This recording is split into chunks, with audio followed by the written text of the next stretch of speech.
My name is Amanda Foster, and I was 34 years old when my husband told me I was too stupid to leave him. We'd been married for 9 years, and for the last 3, I had been planning my escape in complete silence. Derek Foster was a commercial real estate developer who made excellent money and never let me forget that every dollar in our household came from him. I'd given up my accounting career when we got married because he insisted a wife's place was supporting her husband's ambitions. I was young and believed marriage meant compromise. By the time I realized compromise only went one direction in our relationship, I had no job, no income, and according to Derek, no options. He controlled every bank account, every credit card, every financial decision. When I mentioned divorce during one of our arguments, he laughed in my face and said I couldn't afford a lawyer good enough to challenge him. What Derek didn't know was that 6 years earlier, my grandmother had passed away and left me $25,000. The inheritance came directly to me through her will, deposited into an account Derek never knew existed. I kept it secret, sensing even then that I might need an escape route someday. I told Derek my grandmother had left everything to charity. He barely reacted, too focused on closing a shopping center deal to care about my family. That money sat untouched in a separate bank account at a different institution, growing slowly with modest interest. I checked it once a month, always from the library computer, never leaving any trace on our home devices. It was my insurance policy, my secret weapon, my ticket to freedom. I just needed to wait for the right moment to use it. Our marriage had deteriorated slowly, like a building developing cracks you don't notice until the whole structure is unstable. Derek had always been controlling, but it got worse after his business expanded. He monitored my spending, questioned every purchase, demanded receipts for groceries. He installed tracking software on my phone, checked my browser history, and called me throughout the day to verify my location.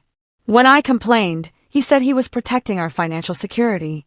His mother, Barbara, lived 20 minutes away and visited constantly, always taking his side, always reminding me how lucky I was to have such a successful husband.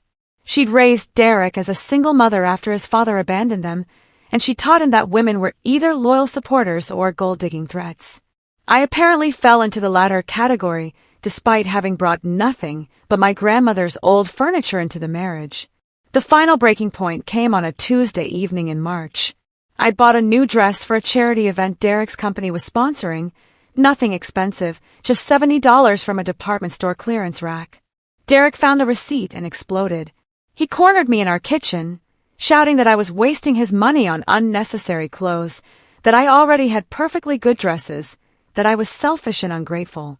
When I tried to defend myself, he grabbed the dress and threw it in the garbage. Then he said the words that changed everything. "You're pathetic, Amanda. You have nothing. You are nothing without me. You couldn't even afford a decent lawyer if you tried to leave, so don't even think about it."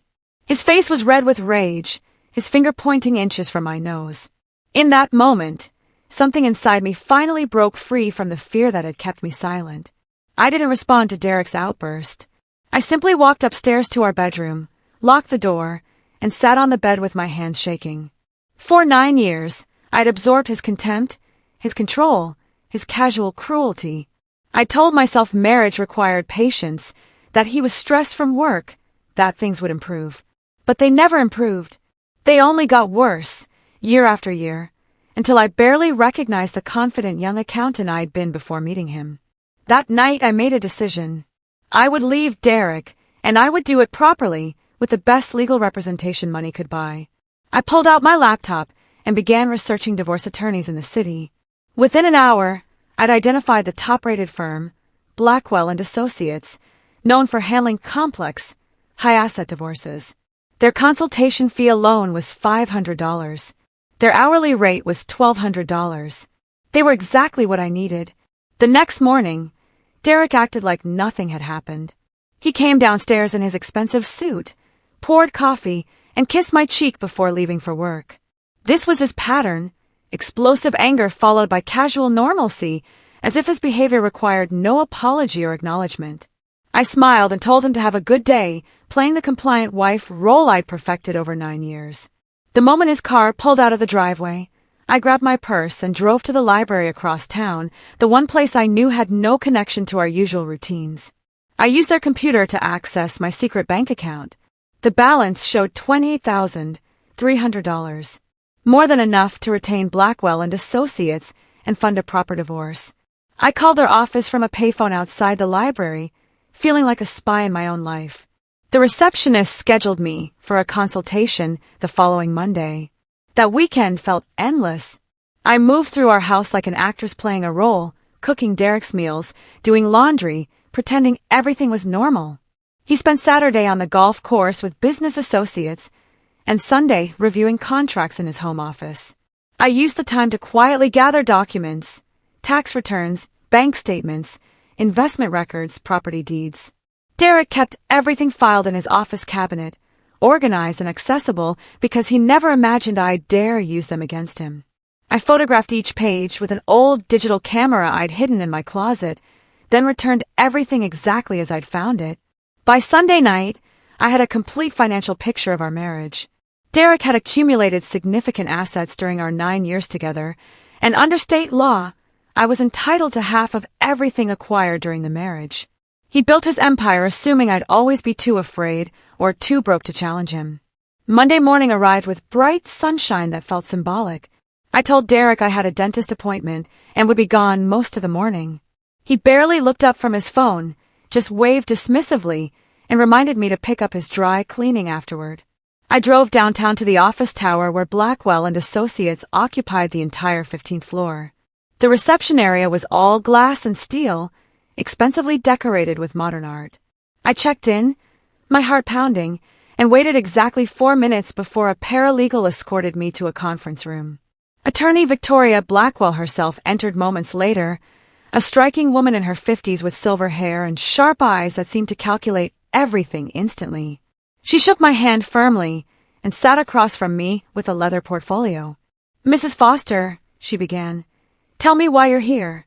I took a deep breath and started talking, 9 years of pain spilling out in careful detail. Victoria listened without interrupting for 45 minutes while I explained Derek's financial control, his emotional abuse, his certainty that I couldn't afford to leave him. I showed her the photographs of our financial documents on my camera. Her expression never changed, but I saw her taking detailed notes. When I finished, she set down her pen and looked at me directly. "Mrs. Foster, your husband has made several critical mistakes. First, he's underestimated you. Second, he's failed to protect his premarital assets properly. Third, he's documented his own controlling behavior through the tracking software and financial monitoring you've described. This makes him vulnerable in ways he doesn't realize." She outlined a strategy: file quickly and aggressively, request immediate temporary orders for support, document his abuse thoroughly, and push for a settlement that reflected my contribution to his success. "My retainer is $15,000, she concluded. "Can you manage that?" I nodded, feeling powerful for the first time in years. I withdrew $15,000 from my secret account that afternoon, getting a cashier's check made out to Blackwell and Associates. The bank teller processed it without question. It was my money, my account, completely separate from Derek. I hand-delivered the check to Victoria's office before going home. She assured me the divorce papers will be filed within 72 hours. "We're going to move fast," she explained. "Speed creates advantage. Your husband will be served at his office Wednesday afternoon.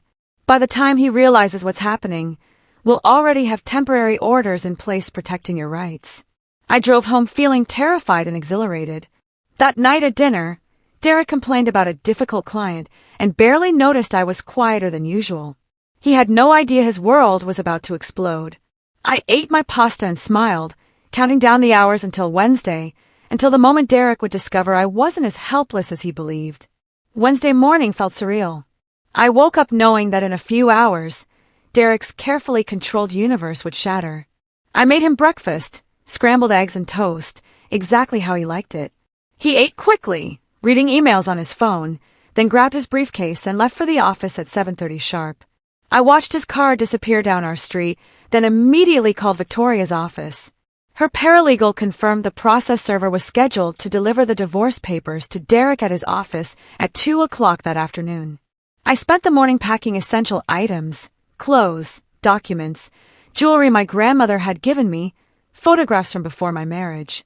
I loaded everything into my car, parked in the garage where Derek wouldn't notice the packed trunk.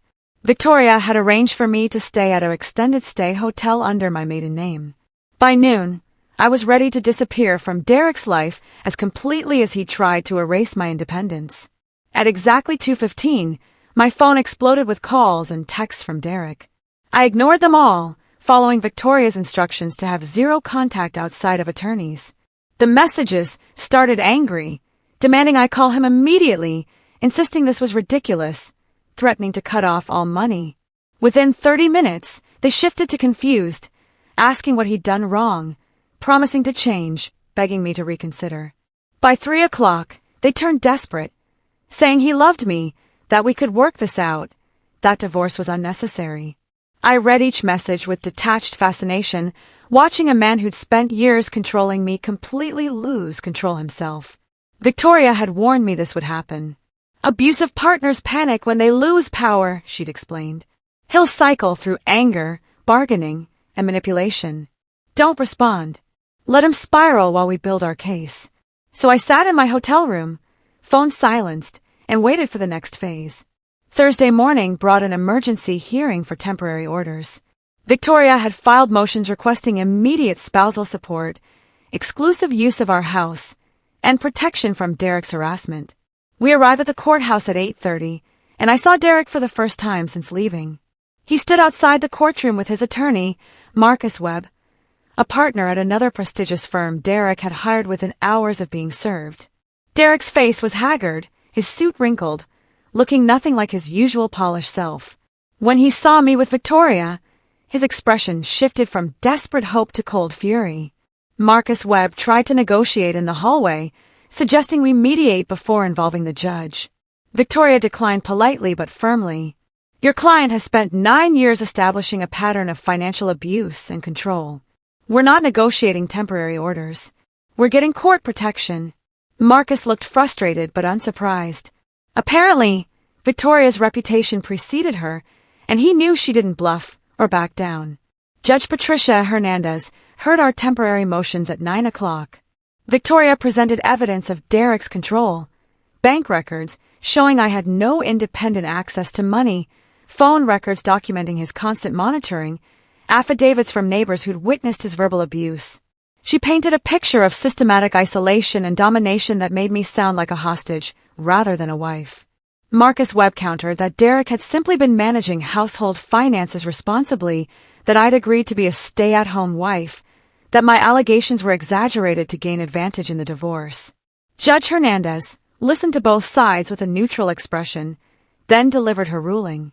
I was granted temporary exclusive use of the marital home, $3,500 monthly spousal support, and a restraining order preventing Derek from harassing or monitoring me. Derek's face went white when the judge announced her decision. His control was officially over, and the courtroom made it legal and binding. Moving back into the house without Derek felt strange and liberating. He'd been ordered to collect his personal belongings under police supervision and stay away otherwise. I watched from the kitchen as officers stood in our bedroom doorway while Derek stuffed clothes into suitcases, his movements angry and jerky. He tried several times to speak to me, but the officers reminded him of the restraining order. When he finally left, I locked the door behind him and stood in the sudden silence of my own home. For the first time in 9 years, I was alone in this house without fear. That night, I slept better than I had in months. The next morning, I received an email from Victoria with a detailed asset division proposal. Derek owned 3 rental properties, had retirement accounts worth over $400,000, and had equity in his development company. Half of everything would give me financial security for years. But Victoria suggested pushing for more, given Derek's behavior and my sacrificed career. Derek's attorney responded to our proposal with outrage. Marcus Webb sent a lengthy letter claiming our demands were excessive, that Derek had built his business through his own efforts, that I deserved minimal support since I hadn't worked during the marriage. Victoria replied with a devastating counterargument. She detailed how I'd managed Derek's household, entertained his business clients, supported his networking efforts, and sacrificed my own career trajectory. She cited state precedent establishing that homemaking contributions entitled spouses to equal asset division. She attached character statements from 3 neighbors describing Derek's controlling behavior. Marcus Webb called Victoria directly after receiving her response, requesting a settlement conference. "Your client is burying mine," he apparently said. "Can we find middle ground?" Victoria agreed to meet, but she warned me not to expect Derek to surrender easily. "Men like your husband don't accept losing. He'll fight until he realizes fighting costs more than settling." The settlement conference happened in Victoria's office 2 weeks later. Derek and Marcus Webb sat on one side of the conference table, Victoria and I on the other. Derek looked terrible. He'd lost weight, his eyes were bloodshot, and his usual confidence had crumbled into barely suppressed rage. Marcus opened with a proposal. Derek would keep his business and rental properties but give me $200,000 plus 3 years of alimony. Victoria didn't even pretend to consider it. "Your offer values my client's 9-year contribution at roughly $22,000 per year. That's insulting." She countered with our original proposal. Half of all marital assets, including equity in his business, properties, and retirement accounts, plus 5 years of alimony. Derek exploded. "You're trying to steal everything I built," he shouted, jumping from his chair. Victoria remained calm. "You built nothing alone, Mr. Foster. Your wife enabled your success by managing every other aspect of your life." Marcus pulled Derek back into his seat, whispering urgently. The conference ended with no agreement. Over the next month, Derek's behavior escalated in concerning ways. He began driving past the house at odd hours, sitting in his car watching the windows. He created fake social media accounts to monitor my activity online. He called my few remaining friends, trying to turn them against me with lies about my supposed greed and manipulation. Victoria documented everything, filing supplemental motions showing Derek's continued harassment despite the restraining order. Judge Hernandez was not pleased. She held Derek in contempt, fined him $5,000, and warned that further violations would result in jail time. Barbara, Derek's mother, showed up at my door one afternoon, demanding I drop the divorce and stop destroying her son. I refused to engage, closing the door while she shouted accusations from the porch. Victoria later explained that family members often defended abusers because admitting the abuse meant acknowledging their own role in enabling it. Barbara had raised Derek to believe he deserved control, and my rebellion threatened her worldview. As our court date approached, Marcus Webb increased his settlement offers. First to $300,000, then to $400,000, then to half the retirement accounts plus 3 properties. Each time, Victoria held firm on our original demands. "He's bleeding money paying my fees to fight this," she explained. "Eventually, he'll realize settling is cheaper than litigating." She was right. 6 weeks before trial, Marcus called requesting one final settlement conference. This time, Derek arrived looking defeated. His business had suffered during the divorce proceedings. Clients didn't like controversy, and his distraction had cost him deals. Marcus presented a revised offer. I'd receive half of all marital assets except the business itself, which would be valued and bought out over time, plus 4 years of alimony at $4,500 monthly. Victoria and I stepped into the hallway to discuss privately. "It's a good offer," she said. "Better than we'd likely get at trial, and it avoids months of additional litigation." I looked at Derek through the conference room window, seeing the man who'd controlled and diminished me for 9 years. I nodded. We signed the settlement agreement that afternoon. Derek barely looked at me, his signature angry scrawls on each page. The final terms gave me nearly $700,000 in assets and buyouts, plus $200,000 in alimony over 4 years. Combined with what remained of my grandmother's inheritance, I'd have close to $1 million, more money than I'd ever imagined having independently. Derek would keep his business, but lose half his accumulated wealth. More importantly, I'd keep my dignity and freedom. As we left the conference room, Derek stopped me in the hallway. "You planned this," he said quietly, his voice full of accusation. "You've been planning to destroy me for years." I met his eyes directly, no longer afraid. "I planned to save myself," I corrected. "You destroying yourself was your own choice." Victoria guided me away before he could respond. That night, I celebrated with takeout in my house now, feeling lighter than I had in a decade. The divorce was finalized 6 weeks later in a brief court hearing. Judge Hernandez reviewed our settlement agreement, confirmed we both understood and accepted the terms, and signed the dissolution decree. 9 years of marriage ended in 15 minutes of legal procedure. I walked out of the courthouse as Amanda Foster. I decided to keep the name for professional reasons, but I was no longer Derek's wife, no longer under his control, no longer trapped. Victoria hugged me outside the courthouse. "You did this," she said firmly. "You saved yourself, protected yourself, and fought for yourself. Don't ever forget that." I promised I wouldn't. Over the following months, I rebuilt my life piece by piece. I enrolled in courses to update my accounting credentials, which had lapsed during my marriage. I reconnected with former colleagues who welcomed me back into their professional networks. I started dating casually, rediscovering what it felt like to be valued rather than controlled. 6 months after the divorce, I heard through mutual acquaintances that Derek had sold his development company. Apparently, the financial settlement combined with his distraction during our divorce had weakened his business beyond recovery. He'd accepted a buyout offer and moved to another state, starting over somewhere no one knew about his failed marriage or legal battles. Barbara had apparently disowned him, furious that he'd let me take half his wealth. The irony wasn't lost on me. The mother who taught him to control women now blamed him for losing control. I felt no satisfaction in Derek's struggles, just relief that our lives were permanently separated. Meanwhile, my own career was resurging. I'd taken a position with a mid-sized accounting firm, starting as a senior associate despite my years away from the field. My supervisors were impressed by my attention to detail and my determination to rebuild my professional reputation. I was finally doing work that mattered, earning my own money, making my own decisions. 1 year after my divorce, I received an unexpected letter from Derek. It had been forwarded through Victoria's office. He still wasn't allowed direct contact. The letter was surprisingly honest.